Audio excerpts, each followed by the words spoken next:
day. New father again? No, I don't know. Baka. Wait, psyche. Yeah.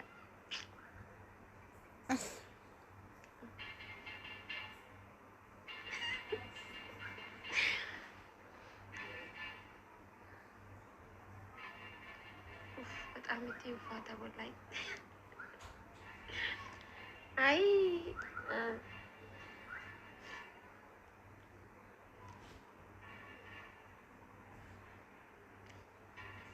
Damo jiran jaala duraa yoo ta'e nama siif duraa yoo ta'e dammoo sitti ulfaata barka malee. Amma kottaa ni haasofna nagiyaa waan nagiyaa haasofna guys bakka mana dhiisaa please.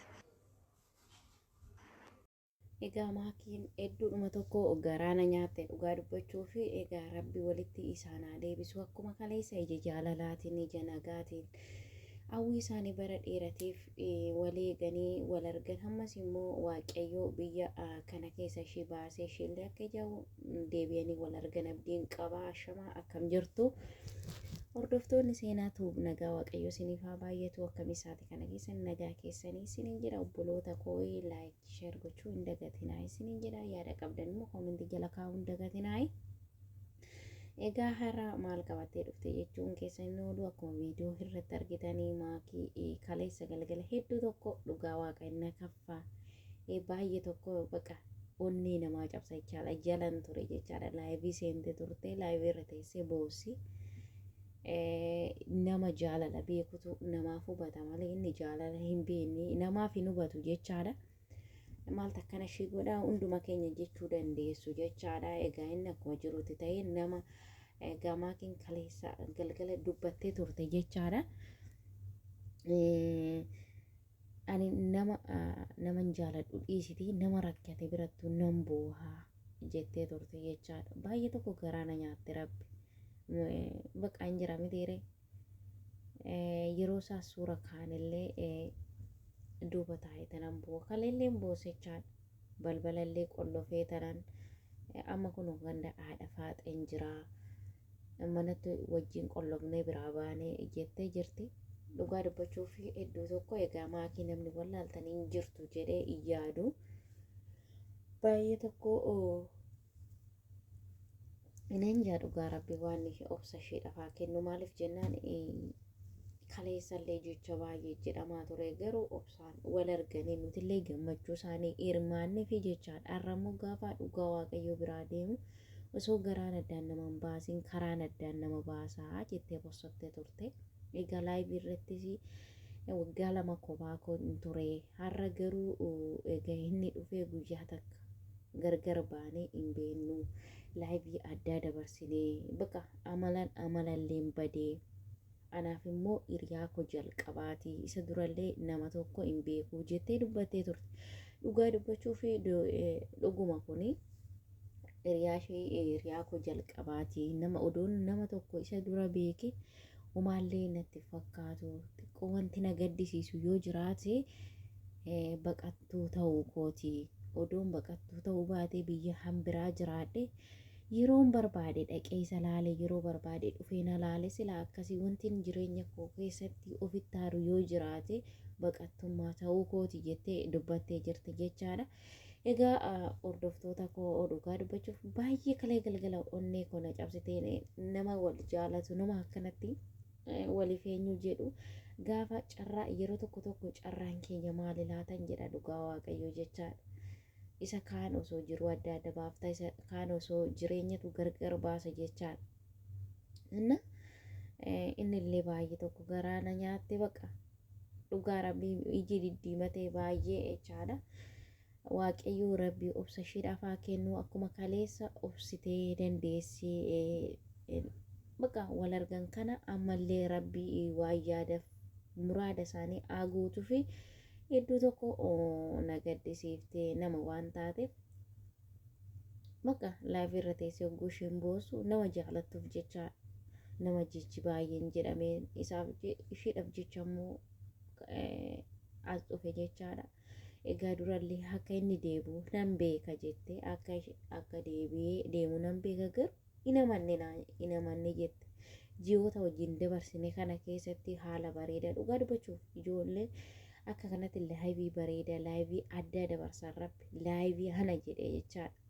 Maaliif jenna yeroo bashannanaa namoonni baay'een irraa barumsa argachuu dandeessu jechaadha. Nama jaalatan immoo biraa deemuun hedduu tokko ulfaata. Maaliif jenna warroonni kaan hubachuu hin dandeessan jechaadha. Warra jaalala beeku warra dhugaa waaqaa abbaa manaa keessan gattanii biraa deemtan immoo nama jaalatanirraa akkamitti akka gargar ba'an in ulfaata jechaadha. Maakiin immoo kaleessa iddoodhuma tokko jechoota garaagaraa fayyadamte iddoodhuma tokko manatti illee galuun na jibbisiise ganda haadha faata hin jira manni illee na jibbisiise jettee jirti jechaadha. Rabbi walitti isaanaa deebisu dhugaa waaqayyoo jechaadha.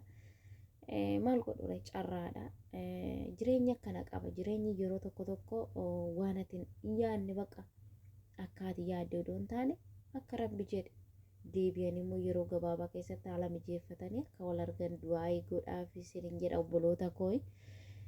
Egaa maakiin nama uummata isheetiif aarsa kaffaledha. Dhugaa dubbachuuf namni dubartii jabduu yeroo tokko tokko jaalala akkas na godha jedhee takka yaadee hin beeku naan jette jechaadha. Kalee laayivii irratti miira kollee to'achuu hin dandeenye jettee jirti. Egaa maakiin jabduudha. Dhugaa rabbiin namni jechaan nama baay'ee ogeettidha.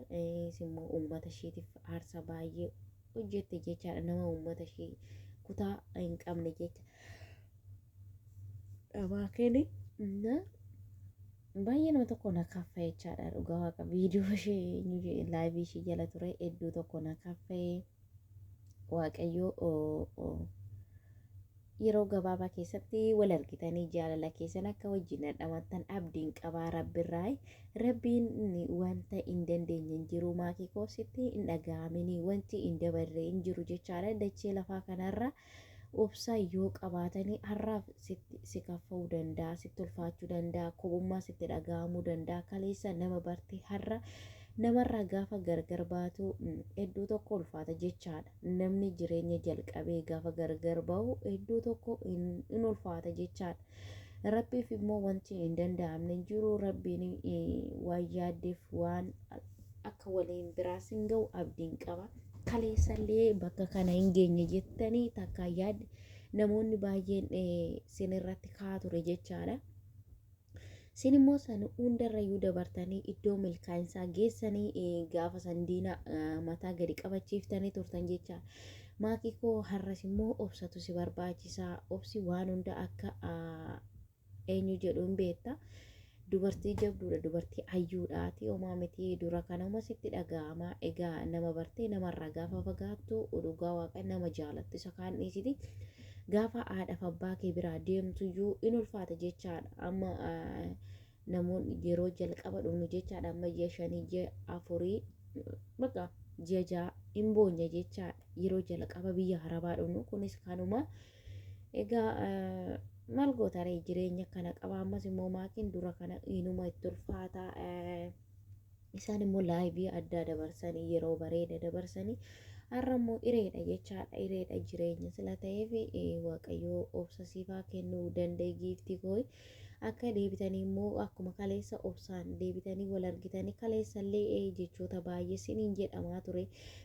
Sobuu minaamina siniin jedhanii isin immoo yeroo gabaabaa keessatti wal argitan. Ammas immoo yeroo gabaabaa keessatti wal argitanii jaalala keessa waliin dhandhamantan rabbi sinaa taasisuu. Rabbiif wanti hin danda'amne hin jiru.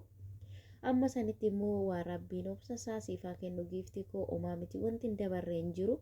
Rabbiin jaalala dhuma hin qabne siniifaa kennu. Egaa namoonni baay'een jaalala keessaniif akka inaafuu abdiin qaba.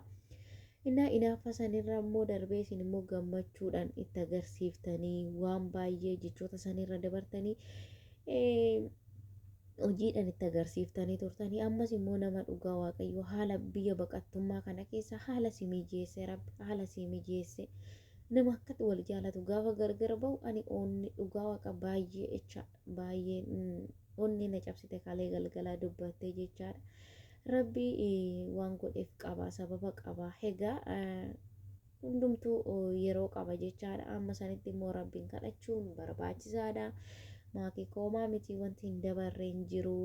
Egaa hundumti keessaniyyuu jajjabeessa isiniin jedha obboloota koo nama jaalatan dhabuun guyyaa kana laayivii kana qixxee dabarsanii guyyaa tokkotti dhabuun in ulfaata jechaadha. Inni ammas immoo jireenyaan gargar baatan malee homaa miti bakka jirutti fayyaa siif haa ta'utillee fayyaa ta'ee giifti kooyi ija ifaa kaleessa ta'een deebitanii akka wal argitan ija ifaa gammachuutiin akka deebitanii wal argitan abdiin qaba isiniin jedha obboloota maakii kooyi.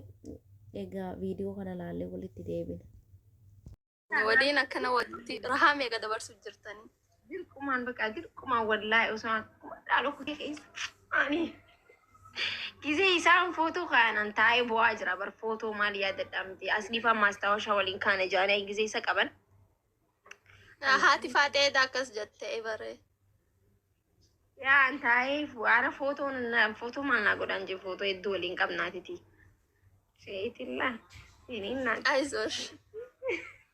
Joollee daa'ima wallahi daa'imuma xiqqishee akkanatti fakkaadde anu gisee nama yaadadhu hin goobla wallahi laazim nuyi daqqa ijoolluma daa'ima akka nama ilmoo daa'iman itti bu'aa bara.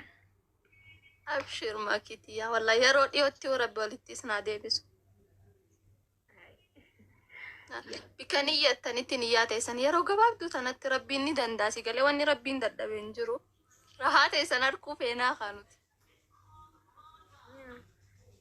Nama kamiyyuutu yaa nagaan galudha waannaan isaa rabbi umrii isaa dheeressuu bika jirutti rabbi nagaa itti haa ta'u malee namni kamiyyuu nama biraa deemu nama dhaga'ama isin galee inkaan nama jaalattu miti jechuudha. Haadhaaf abbaan keetu yaa gaafa biraa baanu lakkuma boonyee deemne suuta itti marraanfattaa hunda. No kuni arra imimmaan kana rabbiinuu laalee callisuu hin qabu kaa. Beektaa rabbiinuu imimmaan bareedaa kana irra lafatti hin dhiisu kaa.